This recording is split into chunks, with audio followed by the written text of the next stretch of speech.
Exactement 8h passées de 15 minutes dans tout le Bénin. Ils sont déjà installés confortablement sur ce plateau à ma droite, comme Jésus à la droite du Père. Laurent Roland Tonneikes, bonjour.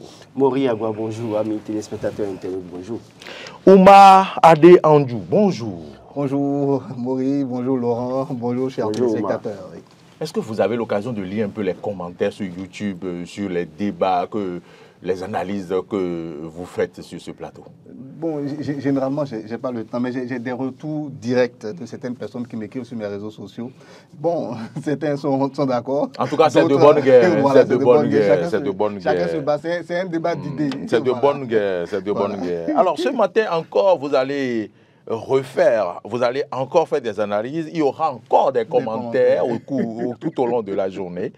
On ne va pas s'en priver. Merci d'être venu sur ce plateau, de braver vents et marées et pluie. Donc, pour venir ici, j'ai envie de démarrer par cette situation qui a fait le tour de tous les quotidiens. Oui, Christelle Rondonungbo, oui, je voudrais plutôt m'appesantir sur les termes utilisés. Christelle Rondonungbo chassé, Christelle Rondonungbo limogé. Lorsqu'on est directrice, je ne sais pas exactement, de l'administration, oui, d'un parti politique, et que l'on commet peut-être des fautes, je ne sais pas encore, qu'elle ne sait pas encore expliquer.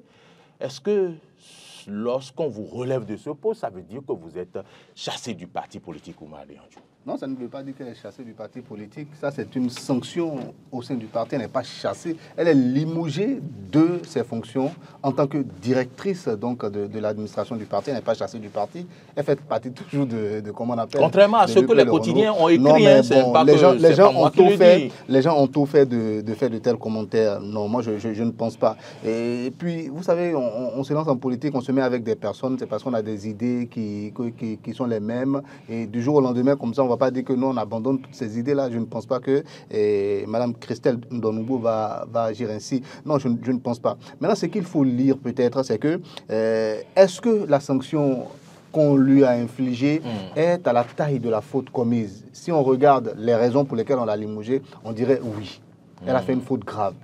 Qui est-ce qu'elle a consulté? Si elle n'a pas consulté, ne s'est pas encore exprimée. Ouais, elle ne sait pas. Voilà, il doit avoir un quotidien qui doit attirer notre attention sur une chose. Je crois que c'est le dernier quotidien. J'ai vu rapidement, non, c'est pas le dernier. J'ai vu un point de suspension. Je ne sais pas si. Je suis complètement d'accord avec vous. Vous avez vu ce quotidien, un point de suspension qui a dit car.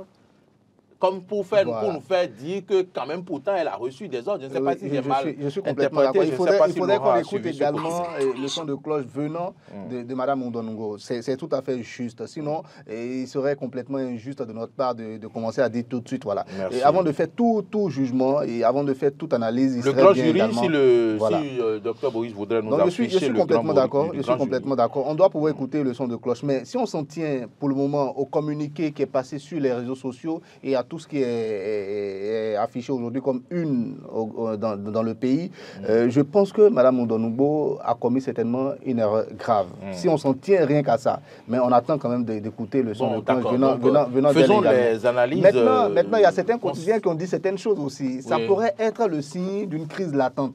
Et ça, moi, je ne suis pas complètement contre, enfin, quand je dis contre, je ne me mets pas en porte-à-faux par rapport à ce que disent les quotidiens. Ce que je veux dire, quoi. Une crise latente. Oui, ça peut être le signe d'une crise latente, étant donné qu'il y a quelques événements majeurs, on va dire, quelques, comment on appelle, ou quelques situations de position. Voilà, quelques situations dans le pays qui font qu'aujourd'hui, au sein de la mouvance, il y a comme comment on appelle, un tremblement de terre qui fait bouger. Qui ne dit pas son nom. Voilà, qui fait bouger un peu l'échiquier à leur niveau. Et donc, les pions peuvent bouger à tout moment. Donc, ce que je dis quoi à travers cette image, c'est que peut-être, il se peut qu'elle ait pris une position et que cette position-là, peut-être, ne plaît pas à certains dirigeants et qu'on passe par ce moyen-là en même temps pour les garder avant que cela. C'est possible. Vous portez des gants. Oui, je porte des gants. C'est juste, c'est juste que je cautionne un peu. C'est une piste comme ça. Voilà, que je cautionne un peu ce que les quotidiens ont affiché ce matin. Ça peut être ça.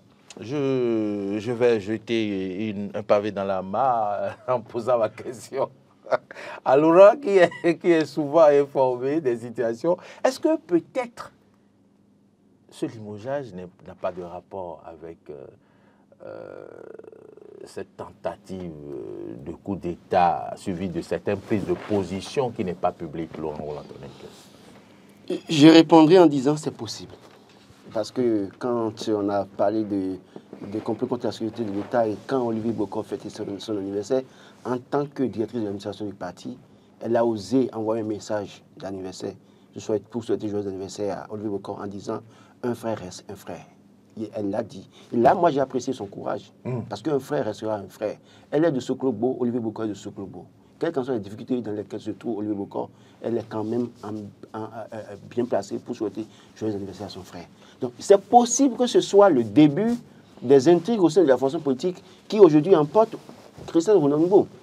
Je me suis amusé à aller chercher le cabinet GmbH dont on parle. D'accord. C'est un cabinet en gestion des affaires basé en Allemagne.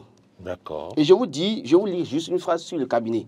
Participe GmbH est une société de conseil indépendante reconnue au niveau international. Nos services sont axés sur le développement. Donc c'est un cabinet de conseil, c'est avec ce cabinet qu'elle a conclu le mémorandum. Pour un parti qui nous a dit qu'il veut faire la promotion de la femme, l'acharnement qu'on voit dans la presse contre la dame, là, c'est pas bon, c'est malséant. J'aurais aimé. Est-ce qu'on peut parler d'acharnement? Non, mais écoutez, laissons-le aller au bout de ses idées. Non, je ne suis pas contre ce qu'il dit. Oui, je vous donne une feuille, vous prenez note, après vous allez Vous n'avez pas vu les titres écrits ce matin? C'est pas que je suis contre ce qu'il dit. Regardez les titres à la une des journaux. Et regardez comment est-ce que ça a été relayé hier. Comme si en réalité, elle a fait un mémorandum, déjà elle a décaissé de l'argent du parti qu'elle a envoyé et que non. On pouvait simplement remettre en cause ce mémorandum et la rappeler à l'ordre. Et lui donner une sanction disciplinaire à l'interne du parti au lieu de faire autant pour dire, de bruit. jusqu'à nous, vous ne pouvez plus prendre de telles décisions, ce n'est pas bon. Et on annule le mémorandum d'entente qui a été signé. Le mémorandum qui a été signé, non. Mais on dit révoqué, suspendu et chassé. Pour une femme. J'ai pas lu chasser. Ça, c'est nos confrères. Hein. Oui, oui. Moi, j'estime le communiqué du oui, mais Laurent parle de cabale médiatique. Contre la dame. C'est possible. C'est possible. Et sachant qu'il y a des camps qui s'affrontent au sein de cette formation politique, on ne devrait pas être surpris. Parce qu'elle a appelé l'autre frère, elle est de Soklobo, l'autre est candidat. Mais le président du parti aussi a sa vision. Il y a d'autres candidats. J'ai vu un autre leader du parti aussi envoyer un message hier pour dire que pour le moment, de rappeler aux militants que d'ici là, on dira comment ça va se passer concernant la gestion des affaires administratives du parti. Écoutez, moi, je sens en cela une cabale contre la dame. Parce que tout le monde sait très bien que avec cette situation, le parti le renouveau s'effrite de l'intérieur. Le constat est là. Ne nous voilons pas la face. Bon, maintenant, on peut nous dire que ça n'a pas de lien avec ce qui s'est passé parce qu'elle a souhaité joyeux anniversaire. Nous faisons des analyses. Parce que le problème aussi... Ici, nous faisons des analyses. N'oubliez pas que ce qui a fait démissionner Oswald Omeki, c'est quand bien même il est membre du parti UP Le Renouveau, il a osé dire clairement que celui qui devait remplacer Patrice Talon, c'est lui Bokor. Et ça lui a valu... Voilà. Et cela lui a valu les remontrances du chef de l'État au point où il a démissionné. Oui, Oswald Omeki ne l'a jamais caché. Il donc, le dit un peu partout. Donc, et si on prend cette situation, on la met à côté de la situation qui prévaut aujourd'hui, au point où, cabinet GmbH, moi j'ai cherché à savoir, cabinet de conseil basé en Allemagne. Donc, et maintenant, qui a signé, mais le cabinet de conseil, c'est pour conseiller qui? Là, est-ce qu'on a déjà débloqué de l'argent du parti? Maintenant, c'est pour conseiller qui? C'est que ça, on donne seul qui sera conseillé. Ce n'est pas les membres du parti qui seront conseillés. Ce n'est pas eux. C'est comme si ce qu'elle a fait là, c'est uniquement elle. Si vous n'êtes pas d'accord avec les clauses, vous dites non, madame, la directrice de l'administration du parti, nous ne sommes pas d'accord, nous n'annulons, ça c'est de nul effet. Pour un parti, parce que je rappelle ça, hein, ce sont ces gens-là qui nous ont dit qu'ils sont là pour faire la promotion de la femme. Hein. N'oubliez pas ça, moi je n'oublie pas. Si d'autres béninois, peut-être de la mémoire courte, moi je n'oublie pas. Moi j'ai déjà oublié. Non, mais peut-être vous avez oublié, mais moi je n'ai pas oublié. Ils nous ont dit, en créant le parti, qu'ils sont là pour faire la promotion de la femme. Mais quand on livre une femme à la vindicte populaire, aux militants comme ça, de cette manière, je trouve que ce n'est pas bien. Allons-y rapidement aux conséquences. Les conséquences sur Christelle Ronan-Gbon Alioza, en tant que personne politique, en tant que membre du parti politique. Membre fondateur. Membre fondateur, subissant cette frustration, je peux le dire, ça pourrait entraîner vers quelles conséquences, par exemple, selon vos analyses? Déjà pour elle... Est-ce qu'on peut s'attendre à sa démission du parti dans quelques semaines? Est-ce qu'elle risque de rejoindre une autre formation politique, par exemple le Bloc républicain? Est-ce qu'ils ont interdit déjà cette sortie des partis, non? Qui a interdit ça? Personne n'a interdit. Pourquoi on devrait l'interdire? Si tes idées ne sont plus vraiment portées par le parti, tu es libre. Enfin, nous sommes dans un pays de liberté d'expression et de liberté d'opinion. Déjà, première conséquence, ça sera des moments très difficiles pour elle. Elle est membre fondatrice, membre fondateur, on va dire, du parti. Et c'est quand même difficile que votre bébé, on vous dise que non, au sein de votre bébé... Le bébé a grandi, hein. Oui, il y a même eu des dents, des crochus avec l'alliance avec le parti de Porte-Novo, le PLD. C'est pas parti de Porte-Novo, c'est parti national. D'accord, excusez-moi, parti, je voulais, voilà, est-ce que vous m'aidez à trouver le nom du parti? C'est parti national. C'était des noms qu'on donnait, mais on savait ce que les partis représentaient. Le parti qui a son fief à Porte-Novo. Le parti qui a eu 5% à Porte-Novo seulement. D'où bien? En tout cas, moi, je ne dis rien. Ce que je veux dire, c'est quoi? C'est que ça sera des moments difficiles pour Christelle Ondonogbo. Très difficiles. Comme je disais tantôt, quand on met au monde un bébé et qu'on vous dit à un moment que, écoutez, votre voix au sein donc, du parti ne sera plus aussi important. Parce que c'est ce qu'il lui a dit là maintenant. En l'enlevant de son poste, sa voix, elle devient un membre comme ça. Vous voyez, juste un membre donc, du parti. C'est quand même assez compliqué. Maintenant, comme conséquence, il y a forcément des gens au sein du parti qu'elle a coopté. Vous êtes d'accord avec moi? Qui sont des fidèles à Christelle Ondonogbo. Voilà, donc tous ces éléments-là, aujourd'hui, ça va créer peut-être une petite scission au niveau du parti, deux petits clans. Moi, je pense que c'est déjà pas mal aussi, parce que ça va permettre quoi? Ça va permettre aussi comment on appelle, le vrai débat d'idées. Vous voyez, les idées portées par Christelle au sein du parti, voilà, le vrai combat va se faire. C'est bon pour la politique, c'est bien aussi. J'ai l'impression qu'on a commencé à faire de la politique au Bénin. Les petits débats de boutiquiers, ça cessé. Et donc, les hommes se font vraiment face, même au sein des partis. C'est vrai que ce n'est pas très, très sain comme ça. Et quand c'est pour des fautes qu'on élimine des gens. Mais ça fait partie aussi de la politique. Ça ne devrait pas étonner. Livrer quelqu'un à la vindicte populaire, comme a dit Laurent, et bon, entre griffes, mais tu as dit à la vindicte médiatique. À la vindicte médiatique. Je veux dire. Voilà, moi, je dis que ça fait partie de la guerre. À la vindicte militante. Si vous voulez. Ça fait partie de la guerre en politique. Moi, je me souviens de Dominique Strauss-Kahn dans l'année où, avant que Hollande ne devienne président, mais tout le monde était presque sûr à 100% qu'il serait le prochain président de la France. Mais il lui a fallu une erreur qui n'a rien même de politique, qui n'a rien à voir avec la politique. Il a voulu aller s'amuser quelque part. GSK, c'est ça? Oui, GSK. DSK, voilà. Dominique Strauss-Kahn en France.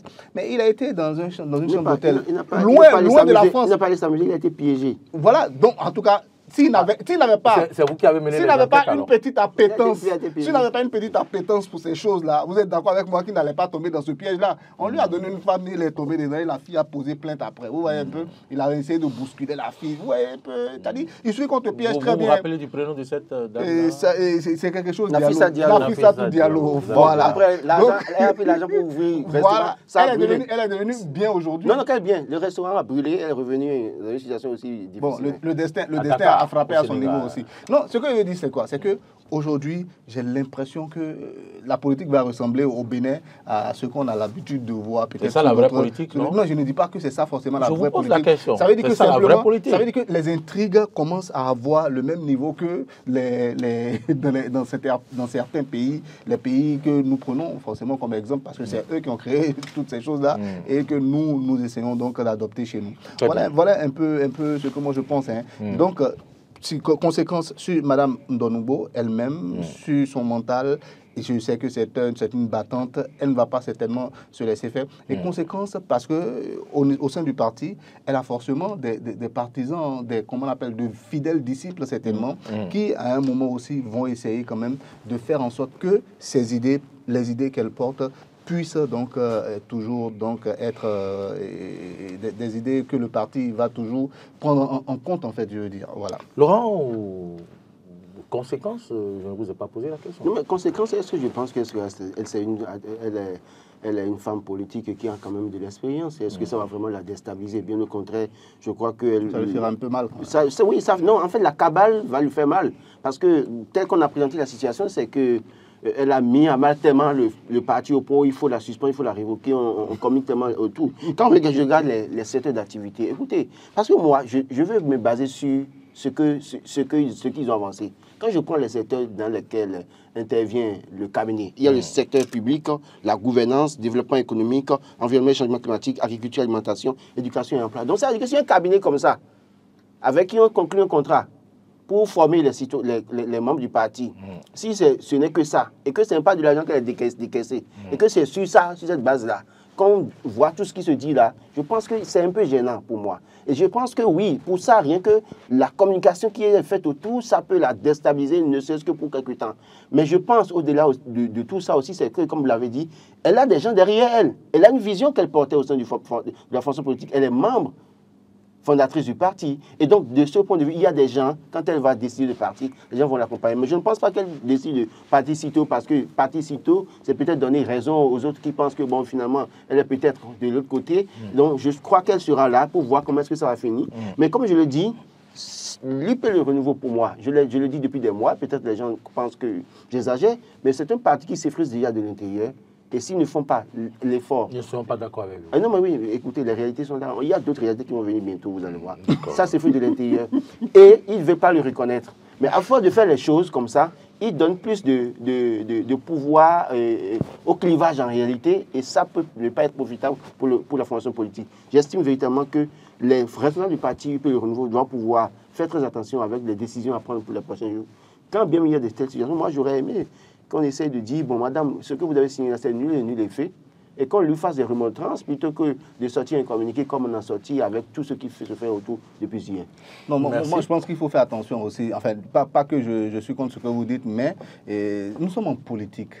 Et nos hommes politiques, nos femmes politiques doivent comprendre désormais que la moindre erreur, désormais, leur sera, comment on appelle... Fatal, non, je ne vais pas dire fatale, mais on leur appliquera la loi de manière rigoureuse, avec toute la rigueur que cela comporte. Il y a des tests au sein du parti. Faisons très attention, le poste qu'elle occupe, c'est un poste qui lui donne une certaine, comment on appelle, un certain prestige dans le parti, qui lui donne aussi, qui fait que sa voix compte.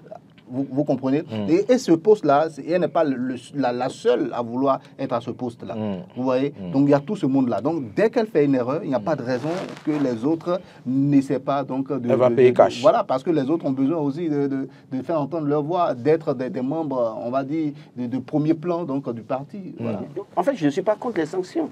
Je dis la sanction appliquée avec la communication autour là, on aurait dû régler ça autrement. C'est la politique. Et donc, oui, mais on convient tout ça. C'est comme ça. On est tous d'accord alors que c'est de la politique et tous les coups sont permis. Voilà. Elle aurait été dans la même situation contre quelqu'un, elle aurait fait la même chose.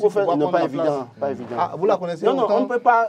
Vous voulez prendre. Non, on peut pas. Vous voulez vous faire avocat des hommes politiques. Je ne suis pas avocat. Quand vous dites c'est leurs intérêts qui nous intéressent. Attendez, quand vous dites qu'elle aurait été. Chez eux. Vous lui prêtez d'intention. Non, quand vous dites qu'elle aurait été dans la situation des autres, elle aurait fait la même chose. On ne va pas dire ça parce qu'en réalité, on ne sait pas comment elle va fonctionner.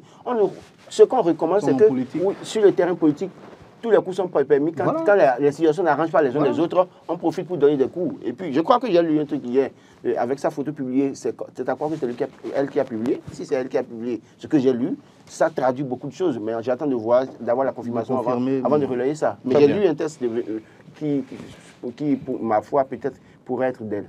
Merci à vous pour vos avis donnés sur cette situation liée à Christelle Rondouanongbo Alioza. Parlons d'autres choses sur ce plateau. Parlons politique également. Hein. L'autre quotidien parle de la transhumance politique qui donc déserte l'hémicycle. Laurent Roland-Tonnéguez. Oui, il n'y a pas de doute. Actuellement, il y a une situation dans le pays. D'ailleurs, mais avant ça, le chef de l'État qui a rencontré les élus, les leaders, qui leur a rappelé qu'il est en mesure, en tout cas, d'atteindre chacun d'eux, de toute façon. En tout cas, je n'utilise pas exactement les mots qu'il a utilisés. Et vous allez voir qu'à un moment donné, il y avait certains députés qui ont commencé par lever les tons. Et on voit clairement un clivage, ils sont de l'autre côté. Et puis après, cette rencontre au palais des congrès, à huis clos entre lui et les élus. Après, le calme est revenu parce que certains ont eu sa dose et donc, craignant les représailles, ils se sont rangés. Mais maintenant aussi, avec cette situation de complot contre la sécurité de l'État, vous comprenez que qui va oser d'abord actuellement s'afficher clairement pour dire je suis en tant qu'élu député, et puis commencer par bouger, en tout cas ça que en griffe. Il y a que les gens craignent les représailles, craignent les situations, les déconvenues. Donc chacun se range d'abord, mais on attend peut-être d'ici 2025 si finalement ils seront toujours disciplinés, soumis, dociles aux chefs et aux partis politiques. On attend de voir. Mais pour le moment, compte tenu de ce qui est arrivé ou ce qui arrive à Olivier Bokor, Ozan Memeki, à leur place, je n'oserais pas. J'attendrai peut-être un autre moment idéal pour réagir. Donc, vous attendez octobre 2025? Possible. Donc, comprenez que là ils ne vont pas réagir. La transhumance, vous allez voir qu'il y aura un silence plat d'abord, et puis après, selon l'évolution du dossier. Est-ce que vous sentez qu'il y a des gens qui veulent bouger vers d'autres... Mais ils sont pleins. Ils sont pleins. Je peux même citer les noms sans bigailler, mais je ne vais pas les citer. Et ils se connaissent. Et ils vont vous assigner? Non, mais assigner qui? Ils savent que je sais, et je sais qu'ils savent que je sais. D'accord. Laissez cette affaire. Ils peuvent assigner tout le monde, mais ils savent que eux là, moi je sais que eux, ils ne sont pas clairs. Ils ont envie de bouger. Mais ils ont peur des représailles. Ils sont en train de regarder là. Ils sont en train d'attendre. Représailles de qui? De la part du chef? Vous êtes en voyage, vous n'êtes pas dans le pays apparemment. Moi, je ne vois pas les choses. Enfin, cette lecture-là, je la comprends. C'est le mot représailles qui vous dérange? Oui, ça me dérange un peu parce que quand on n'a pas les preuves vraiment abrandies, il est un peu compliqué de dire cette chose. Vous n'avez pas de preuves de représailles? C'est ce que vous voulez dire? Oui, moi, je n'ai pas encore de preuves de représailles. Ils sont dociles, ils sont tout ce qu'on dit. En tout cas, ça n'engage que moi. Oui, tout ce qu'on dit, ils sont dociles, ils sont des bénis, oui, toutes ces choses-là. Ah, j'ai pas dit bénis, oui. Je ne pense pas que il n'a pas dit bénis, oui. Non, mais en gros, il y a cet aspect-là qui ressort. C'est vous qui les qualifiez de bénis, oui. Donc, oui, c'est vrai, lorsqu'on est dans un groupe, il y a la discipline de groupe qu'on doit suivre. Et cela peut paraître comme ça. Je suis complètement d'accord. De temps en temps, on doit avoir des propos nuancés à l'Assemblée nationale. Même au sein d'un même parti, c'est vrai que si vous allez un peu trop loin, dans tous les pays du monde, votre parti vous sanctionne immédiatement. Vous êtes d'accord? Mais au sein des discussions, les discussions au sein même du parti, il y a forcément des nuances qui sortent, il y a forcément des points de vue divergents. Vous êtes d'accord avec moi? Et je pense qu'il y a ces aspects-là également qui existent aujourd'hui au sein de la mouvance, même si la ligne directrice aujourd'hui est donnée certainement par la tête. On est d'accord? Parce que c'est lui qui va assumer tout à la fin. La tête, c'est le chef de l'État. Bon. Si vous êtes d'accord que vous allez me soutenir, il n'y a pas de raison que vous ne suivez pas ma vision. Je pense que c'est un homme qui a cette rigueur-là. Non, mais si vous ne suivez pas, vous quittez les rangs. Moi, je pense, Et on en a vu pas mal, non? Pourquoi vous souriez? On en a vu pas mal comme ça. Des gens qui ont quitté le gouvernement, des gens qui ont quitté les partis. Où est le problème? Donc, et le président Talon a ce côté-là qui est très ferme en ce qui concerne sa vision. Tout le monde se met vraiment au pas. Donc, si tu n'es pas d'accord, pourquoi tu y allais? Donc, s'ils sont là-bas, laissez traiter de conformistes, de tout ce que vous voulez. Mais bon, en tout cas, c'est la règle selon eux aujourd'hui. Maintenant, l'autre lecture que moi j'aimerais faire, et j'ai toujours cette grande ambition que mon pays soit un pays moderne, vraiment moderne sur tous les plans. Sur le plan des infrastructures, sur le plan donc comment on appelle des institutions et également sur le plan même de la manière de faire de la politique. Sans se reposer sur des cabinets de développement. Oui, on peut se reposer. Vous faites allusion toujours à Mme Christelle Moutonogbo. Le cabinet de développement, oui. Mais le cabinet de développement, comment est-ce que vous faites venir les affaires? Voilà. Comment est-ce que vous faites venir le cabinet au sein du... Non, c'est ce qu'on lui reproche là-bas. Laissons ce débat-là. Ils n'ont qu'à continuer entre... Laurent nous a promis qu'il y aura d'autres événements qui vont se produire au sein de ce parti. Le cataclysme même arrive peut-être. Donc, attendons de voir. Mais c'est comme je dis. Voilà, moi, je suis vraiment quelqu'un... Enfin, je suis un moderniste à fond. Je suis un progressiste. Progressiste dans le sens de l'idéologie, pas forcément des noms des partis. Il ne faut pas me colorer tout de suite, c'est ce que je veux dire. Je suis un grand... Vous êtes libre d'être UP le renouveau. Non, je ne suis pas UP le renouveau. Et je ne suis d'aucun parti politique, c'est ce que je veux dire d'abord. Mais je suis un progressiste au fond de moi, vous comprenez? Donc quand je vois que la démocratie se fait dans les règles de l'art, ça me fait plaisir. Dans aucun pays du monde, on assistait... Enfin, dans les pays africains, oui. Mais la transhumance politique comme ça... dans les pays développés où les gens ont une vision mais je ne sais pas, c'est des idées qu'ils défendent. Comment on appelle, leur vision du monde, ils ont une grande estime pour ce qu'ils pensent de leur pays. Ce n'est pas des gens qui changeaient comme ça de casaque pour rien du tout. Oui, voilà, on retourne sa veste, on dit, bon, maintenant je suis coloré tel parti. Maintenant je suis de tel parti. Non, c'était quelque chose de très vilain. Le fait que la transhumance ait disparu aujourd'hui de notre hémicycle, moi, c'est quelque chose qui me faisait peur. Enfin, qui me fait plaisir, je veux dire. Parce qu'avant, c'est quelque chose que je détestais énormément. À cause de cette transhumance politique, il y a eu des lois importantes pour ce pays qu'on n'a pas pu voter, qui étaient là pour le bien du peuple. On n'a pas pu voter parce que tout simplement, il faut faire mal comment on appelle, sur le plan politique à certaines personnes. Et donc, au dernier moment, on basculait dans comment on appelle, dans tel rang. Et on dit non, désormais, le clan tel compte désormais tel nombre de personnes. Vous voyez des choses comme ça. On ne défendait pas des idées. On allait là-bas pour pouvoir se faire de l'argent. Et puis, il y a quelque chose qu'on entend plus. Qui sont ceux qui étaient derrière la transhumance et qui finançaient la transhumance. Maintenant, si certains eux-mêmes reconnaissent aujourd'hui et qui disent que ce n'est pas bon. Et que ils sont ceux qui finançaient la transhumance. Oui, c'est ce que je vous dis. On les connaît. Vous les connaissez, nous tous on les connaît. Même le chef de l'État a dit qu'à un moment, il a participé lui-même à toutes ces choses-là qui ont amené le pays là où le pays est aujourd'hui. Mais maintenant, il n'en veut plus. Maintenant, il faut qu'on arrête. Et moi, je dis que c'est parce qu'il n'en veut plus. Maintenant, il faudrait que les autres... Il ne veut pas qu'on lui fasse ça. Maintenant, je veux que les autres suivent également. L'intérêt du peuple.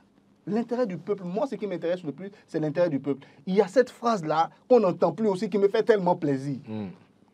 C'est-à-dire, dès qu'il y a une loi à voter, et que la loi a fini d'être votée, il y a la phrase qui ressort. Si Laurent est d'accord avec moi et qu'il se rappelle vraiment des choses, l'argent a circulé.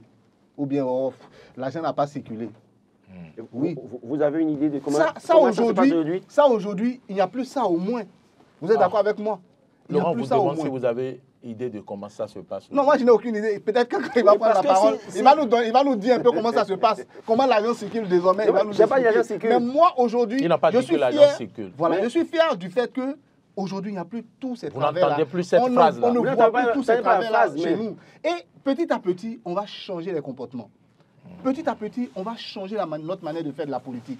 Et ça, c'est ça qui me plaît le plus dans cette affaire-là. Maintenant, faire une lecture en mettant ça en lien avec tout ce qu'il y a comme événement et le complot contre l'État, vos frères ont vie, tout ce que vous voulez, ça aussi c'est possible. Je suis d'accord, je ne suis pas contre. Mais moi, je préfère faire cette lecture-là où le pays est désormais sur une bonne lancée en matière de, comment on appelle, de politique au quotidien, je veux dire. On change les habitudes, on change nos manières de faire. Ça aussi, c'est important dans un pays. C'est bon pour la modernité. C'est ça. Merci. Merci pour votre développement et qui, je vous en prie, qui est clairement l'idéal politique qu'on souhaite. Oui, à l'aide de la réforme du système politique. Oui. De réalité politique à l'aide de la réforme du système partisan. C'est très bien, mon cher Oumar. Mais le problème, c'est que nous avons en face de nous des gens qui sont dans des formations politiques sans conviction de militants. C'est le problème, ce que je dénonce en réalité. Attendez, je vous dis, est-ce que vous avez fait une interview et vous ont dit ça? Mon cher Oumar, nous sommes tous au Bénin depuis des années. Non, ils vont se fâcher contre vous. Mais ils ne peuvent rien me faire, justement. C'est mon avis. On va suivre Laurent. On va suivre Laurent. Time is money. On va suivre Laurent. Allons-y, Laurent. Écoutez, ils vont se fâcher, mais ils ne pourront rien me faire. Parce que je vous dis clairement les choses, mon cher Oumar. Quand vous regardez les acteurs politiques que nous avons en face de nous, je le dis, et ça n'engage que moi, des gens sont dans les formations politiques par soumission. Ils n'y sont pas par conviction. Et je vous dis, tous. Attendez, la grande partie. Et puis, il y a certains, est-ce que vous savez que certains parmi eux s'organisent déjà à créer parti pour quitter les formations politiques? Mais ça, c'est pas, j'ai lu quelque part, même que le président de la République a reçu presque une vingtaine de demandes de création de nouveaux partis politiques. Ça, c'est normal. De toute façon, la vie politique, c'est normal. En réalité, il faut à chaque fois. Mais le système, on va encore reculer. La réforme du système partisan. Il n'y a rien qui recule. Tant que les lois sont là, on a dit qu'on veut des partis avec une envergure nationale.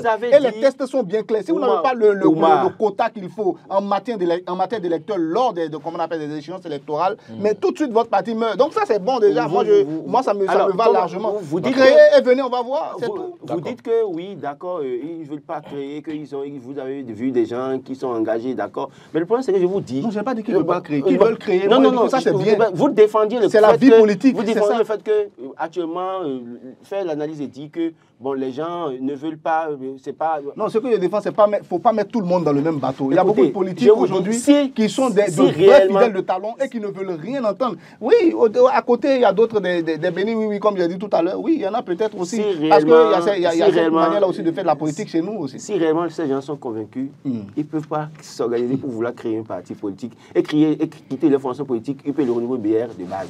C'est ce que j'essaie de vous faire comprendre pour dire que, en réalité, autant qu'ils sont, aujourd'hui, partis salaires aux affaires, tout comme ils ont fait sous UB, avec UBF sous Kékou, tout comme ce qu'ils ont fait avec FCBE sous Yaïboni, ils sont disciplinés, ils se taisent parce que certains ont leur intérêt en jeu, certains ont leur cadavre dans le placard, ils craignent les représailles. C'est Laurent qui dit ça, j'assume. Certains ont des cadavres dans le placard, ils craignent les représailles. Vous avez vu le musée de la corruption à l'entrée de Porte-Nouveau. Ils sont nombreux qui étaient dedans. Le musée de la corruption qu'on est en train de démolir. De la corruption à l'entrée de Porte-Nouveau qu'on est en train de démolir. Ils sont nombreux à être cités dans cette affaire. Et pourtant, créer les représailles, ils sont allés se discipliner. Ils sont soumis sous la formation politique. Ils attendent 2025. Vous allez voir leur face. Je vous dis, la réforme sympathisante dont on parle, où on dit que c'est parti fort.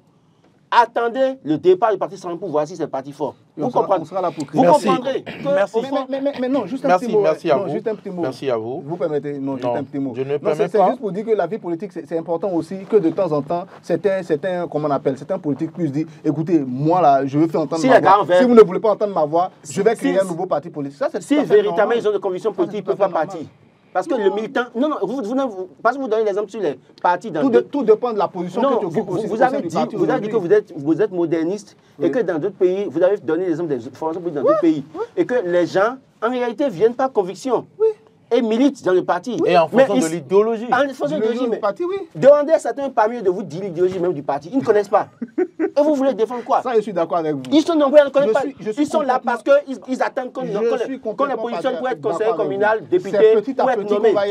C'est tout. Allons à la une du quotidien Fraternité de ce matin qui parle donc de ces émigrants, les émigrants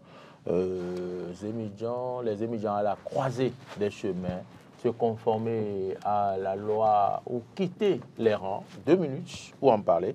Laurent Roland-Tonning. Je crois qu'il faut véritablement faire le contrôle parce qu'il y a des émigrants qui partent avec les bagages, qui volent, qui créent des ordres. Il y a quelques jours, moi, mon épouse a été victime. Encore? Oui, mais le Zémi la prend et puis dit, simule, elle a dit aux Zémi, j'ai 5 000 francs. Donc le Zémi a dit, ok, d'accord, en cours de route, je vais prendre du carburant. Et puis après, à un moment donné, simule qu'il a une panne sèche et il dépose la dame au bord de la voie avec l'enfant. Il a déjà pris l'argent? Il a pris l'argent pour dire de lui remettre de l'argent. Ma femme dit non, il faut prendre le carburant, je te rejoins. Il dit non, mais c'est avec 5 000 francs, il va fuir. Il prend les 5 000 francs, il va un peu à 200 mètres pour prendre du carburant. Il finit de prendre le carburant, il prend la monnaie, il continue. Donc, alors que s'il avait le numéro et que c'est répertorié, c'est très simple de l'interpeller à tout moment. Donc, j'estime qu'aujourd'hui, il faut faire ce contrôle.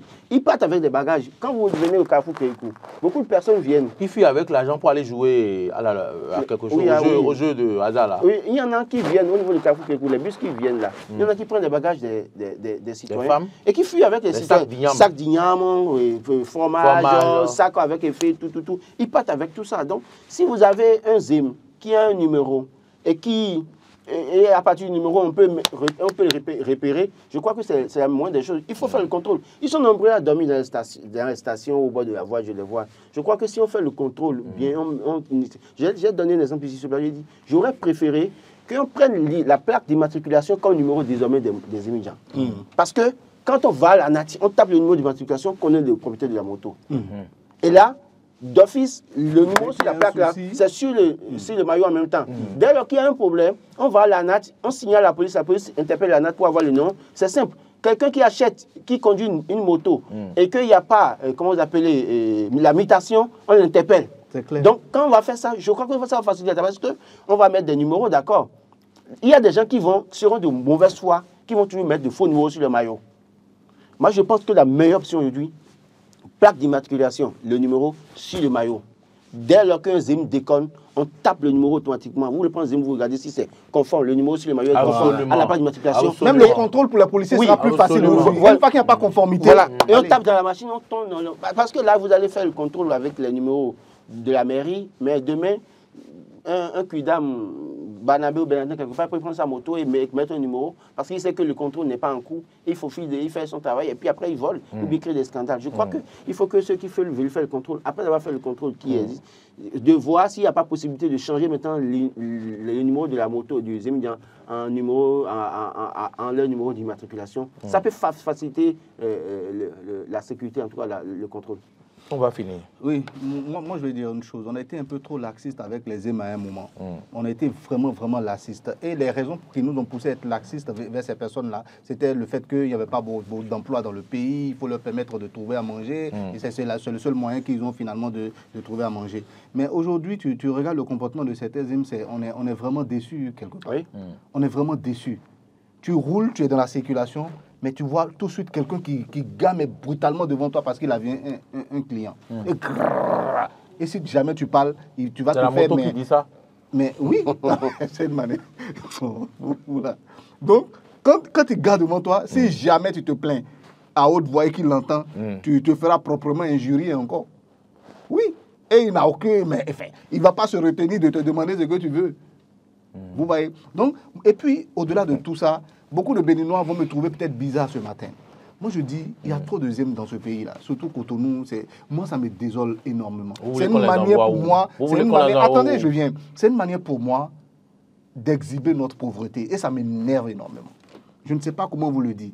Je ne sais pas comment vous le dire. Oui, et tant qu'on sera laxiste vis-à-vis des ZEM, on ne trouvera jamais un palliatif en matière de, comment on appelle, de transport en commun.